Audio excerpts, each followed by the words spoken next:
Questa mattina qui a Punta della Dogana circa 2000 lavoratori portuali del settore crocieristico e dell'indotto collegato si sono ritrovati qui per manifestare e chiedere risposte al governo dopo anni.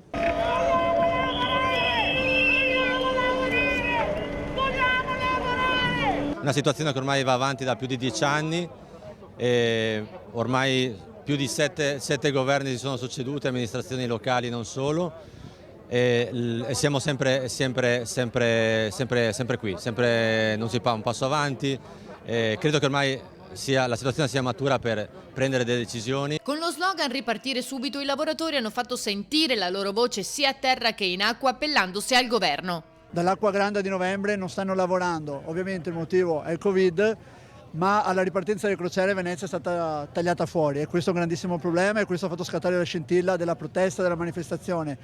La situazione è disastrosa, siamo in cassa integrazione da marzo e purtroppo non si vede luce per questa stagione e speriamo nella prossima. Viene contestata l'incapacità della politica e di una parte della realtà imprenditoriale di creare un terreno di confronto e progettualità, ora necessario più che mai. Si possono trovare le soluzioni per mettere e conciliare le ragioni del lavoro con le ragioni della portualità e le ragioni dell'ambiente.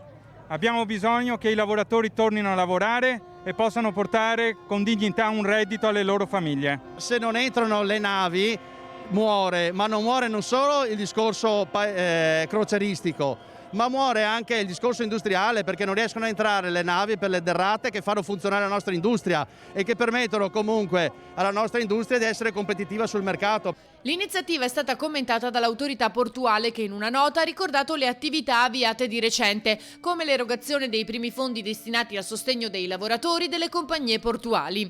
Il commissario Musolino inoltre, specifica la nota, non ha partecipato perché la manifestazione, di cui condivide l'importanza, si tiene a ridosso delle elezioni e potrebbe sfociare su finalità non convergenti con gli interessi portuali e le funzioni istituzionali dell'ente.